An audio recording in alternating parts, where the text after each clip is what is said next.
It is January 2026. The holiday decorations are packed away, the ground is frozen, and, we're all just trying to get through the gray months. But if you're an Indiana Fever fan, the sun just came out. The roadmap for the next 6 months has officially dropped. The 2026 schedule is here. And looking at this document, it feels less like a simple calendar and more like a 44-chapter novel waiting to be written. It really does. It's a 44-game puzzle. And usually when the schedule drops, people, they look for the home opener, maybe a big rivalry game, and they move on. But we actually sit down and peel back the layers of this specific schedule, past just the cities and the dates, you start to see a very specific story the league is trying to build around this team. That is exactly what we're doing today. We're not just going to read you a list of dates. You can find that anywhere. We are here to figure out the logic behind these matchups, the logistical nightmares hidden in the travel, and honestly, the anxiety lurking in the offseason that puts it all into context. Because looking at our source material, this isn't the same WNBA we watched last year, is it? Not at all. And that's the headline that colors every single game on this list. The whole structure of the league is it's fundamentally shifted. We're looking at a 15-team league now. That changes the math on everything. Playoff chances, travel miles, roster depth, you name it. So a bigger league, a harder path, and sky-high expectations. Let's start with the immediate dopamine hit, though. Game 1, May 9th, 2026. The Fevers are at home at Gainbridge Fieldhouse. And the schedule makers, they really didn't believe in giving Indiana a warm-up game, did they? No, they went straight for the jugular. It's a marquee matchup right out of the gate. They've got the Dallas Wings coming to town.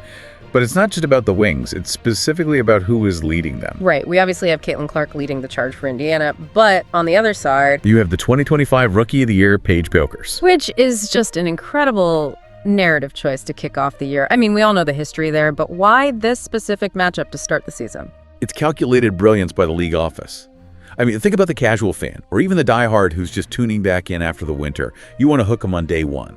You give them Clark, the established superstar, versus Bueckers, who came in last year as a rookie and tore the league apart to win that Rookie of the Year award. It creates a rivalry on night one. It feels like a changing of the guard, or at least a battle for who gets to hold the torch for the next generation. But let's look at this from a basketball perspective. Why is Dallas a dangerous opener? Why not start with a lower tier team to get your legs under you? Because Dallas, with Bueckers, is built on pace. They're young, they play fast, they push the tempo, and usually early in the season, defenses are ahead of offenses, teams are rusty. But when you have 2 point guards with this level of vision, Clark and Bueckers, it turns the game into a track meet immediately. The Fever have to protect their home court against a team that is hungry to prove last year wasn't a fluke. There's no easing into the season. You have to be in mid-season shape on May 9th. So the intensity is dialed to 10 right from the tip-off. But once that adrenaline wears off, we have to look at the new reality you mentioned. 15 teams. We have new logos on the court. The expansion is finally real. It is. We have the Portland Fire and the Toronto Tempo. And for the Fever, this isn't just about scouting new players. It's about geography. And geography is the silent killer in professional sports. I was looking at the Portland dates. The Fever host the Fire pretty early, May 20th. That'll be interesting, just to see the new uniforms. But then I saw the road trips, May 30th and July 31st. And those road trips are the hidden hurdles that can absolutely derail a winning streak. Why is that specifically? Is it just the flight time? Because, these players are on charters now, so is it really that bad? It's the physiology. It's the circadian rhythms. When you add a Pacific Northwest team, sure, you're adding flight hours, but you're really dealing with the body clock. Playing at 7:00 p.m. in Portland is 10:000 p.m. for an Indiana player's body. That is significant. That's usually when they're winding down for the night. Exactly. Your cortisol levels, your adrenaline spikes, they're all calibrated to Eastern time. And look at that July 31st date specifically. That's in the dog days of the WNBA summer. Legs are heavy, nagging injuries are flaring up. Asking the team to fly cross-country to play a team that didn't exist 2 years ago, that is where you lose games you're supposed to win simply due to biological fatigue. It's a grind. And then we look to the north, the Toronto Tempo. I love the name, by the way. It implies pace for sure. But looking at the schedule, the Fever get a heavy dose of them right in the middle of summer. July 16th at home, July 18th in Toronto, and then back to Toronto in August. That mid-July stretch is fascinating. July 16th in Indiana, July 18th in Toronto. That's essentially a baseball-style series. You play, you adjust, you travel, you play again. Talk to me of the international aspect. Is going to Toronto really that different from going to, say, Chicago? Oh, absolutely. It is a massive logistical wrinkle. You're dealing with customs, you're dealing with border control. But they're pro athletes. Don't they just kind of breeze through? Not always. And even if it's expedited, it adds a layer of mental friction. You have to have your passport. There's a different procedure at the airport. Professional athletes are creatures of absolute routine. They eat at the same time, nap at the same time, stretch at the same time.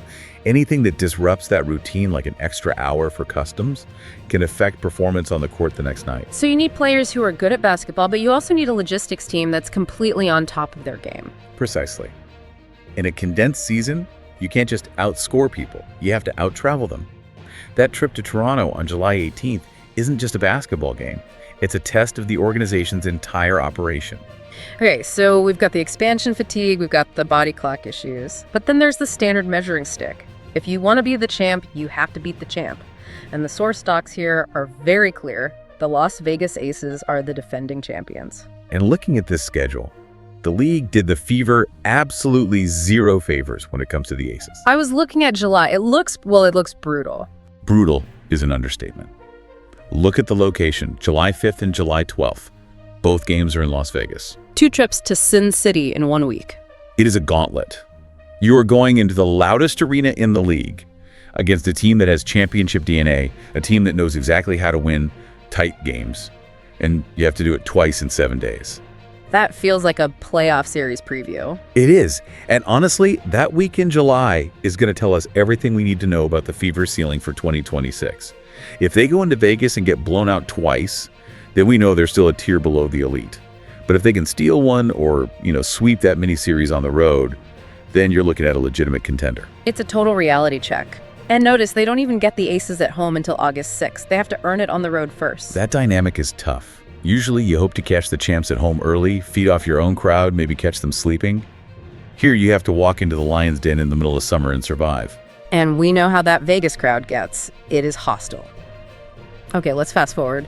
We survive the expansion travel. We survive the Vegas trips. We get to the end of the road, September 24th. The regular season finale. Minnesota Lynx. In Minneapolis. Does that ring a bell? It is exactly how the 2025 season ended. The league loves this kind of narrative symmetry. Why do they keep doing this? Why end on the road against a powerhouse like the Lynx? Drama. Pure and simple. By September 24th, seeding is on the line. Maybe home court advantage is at stake. The Lynx are consistently excellent. They're a disciplined, defensive-minded organization. By putting the Fever in Minneapolis for Game 44, the league ensures that Indiana has to play meaningful, high-stakes basketball right up until the final buzzer. There's no coasting into the postseason.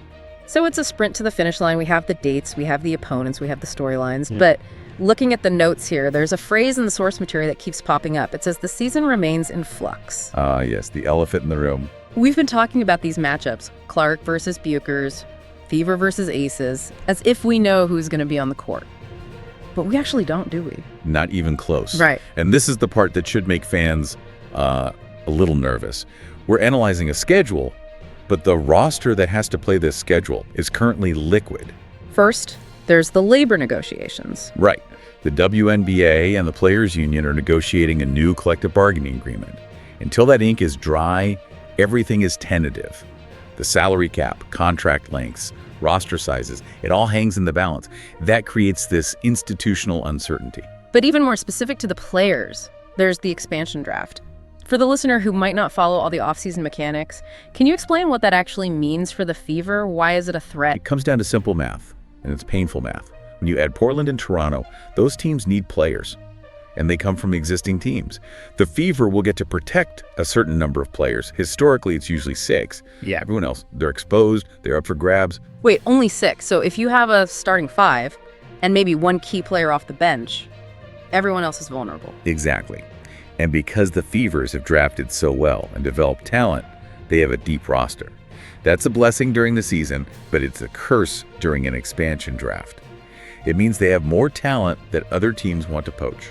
So a player who was critical to our success last year, someone the fans love, they could be wearing a Tempo jersey or a Fire jersey come May. It is highly likely. The Fever roster will almost certainly look different. The source explicitly mentions expansion draft departures.